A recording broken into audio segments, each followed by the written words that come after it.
স্কুলে গেলাম আমি পরদিন, মেয়েটার সাথে দেখা। আমি কোনোদিন কথাও বলি নাই ওর সাথে। ও আমাকে ডাকলো, আমি তো পুরো ভয় শেষ। আমি গিয়ে শুরুতে বললাম যে আমি তোকে কোনো SMS দিই নাই, আমার আইডিটা হ্যাক হয়েছে। ও কোনো কথাই শুনতে রাজি না। ওইখানে আরো অনেক ছেলে মেয়ে জড়ো হলো। ও আমাকে বলে, তুই কোথায় আমি কোথায়, খ্যাত কোথাকার, তোর চেহারা আছে নাকি যোগ্যতা আছে? বিশ্বাস করেন ভাই, মুখে যেমনে আসছে ও আমার এমনি বলছে। আমার চোখে তখন পানি টলটল করতেছিল। কিছু করারও ছিল না, বাবা গরিব, কি করব। তো অনেক বন্ধুরা সান্ত্বনা দিতেছিল। ওই দিন থেকে আমি নিজেকে পরিবর্তন করার সিদ্ধান্ত নিলাম। লাইফ থেকে খারাপ দিকগুলো সরিয়ে ফেললাম। আমার একটা টার্গেট যে নিজেকে পরিবর্তন করতে হবে, ওর কথার জবাব দিতে হবে। ফেসবুকও কাট করে দিলাম। প্রমিস করলাম নিজেকে পরিবর্তন যেদিন করবো ওই দিন ইনস্টল দিব ফেসবুক। কেটে গেল 2 বছর। আলহামদুলিল্লাহ নিজের ভিতরে অনেক পরিবর্তন এসে গেছে। অল টাইম অনেক কনফিডেন্স থাকে সব কাজে। ইন্টার ফাইনাল ইয়ার এক্সামের শেষের দিন আমার শহরে মেয়েটার সাথে দেখা। ও একটা মেয়ের সাথে হাঁটতেছে, কিন্তু ও নিজেও জানতো না ওইটা আমার বেস্ট ফ্রেন্ড।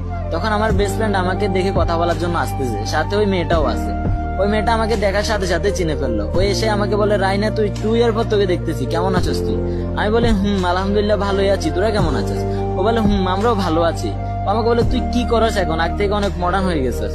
তখন আমি ওকে বলি, কোথায় তুই কোথায় আমি তো লেভেলেই নাই, আমি গ্রামের ক্ষেত, আর তুই আমার মডার্ন হয়ে গেছি এটা বলতেছস? আমার না আছে টাকা পয়সা, না আছে চেহারা। ও সব বুঝে গেছে কেন এই কথা বলছি আমি ওকে।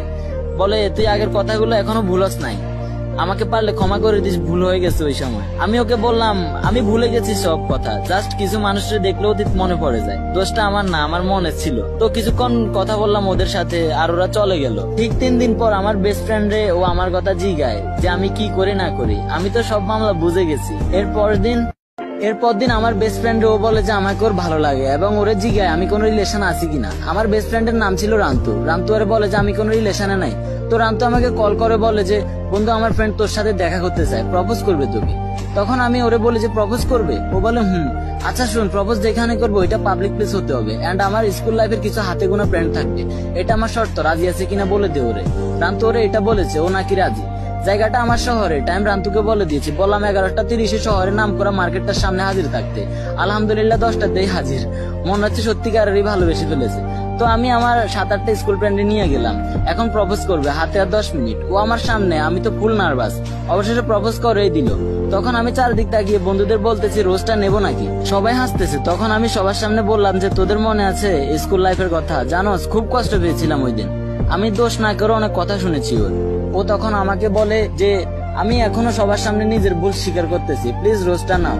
তখন আমি ওকে বলি, তুই কি আমাকে সত্যি সত্যি লাভ করস? ও বলে, শোন, আমি অ্যালোন থাকতে ভালোবাসি। এই 3 ইয়ার নিজেকে কত কষ্ট করে চেঞ্জ করছি ওইটা আমি জানি। লাইফে অনেক মানুষকে চিনেছি, নতুন করে কারো মায়াতে পড়তে চাই না। এমনও তো হতে পারে যে তোর মায়াতে পড়লাম আর তুই আমাকে মাঝ রাস্তায় ছেড়ে চলে গেলি।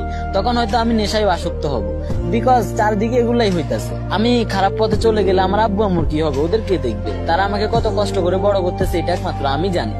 ও আমাকে বলে, তুই যেমনটা ভাবতেছস তেমন কিছুই হবে না। শোন, প্রথমত আমরা সেম এজ, এন্ড আমি মধ্যবিত্ত ফ্যামিলির ছেলে, এটা অসম্ভব, এগুলা নিয়ে ভাবিস না।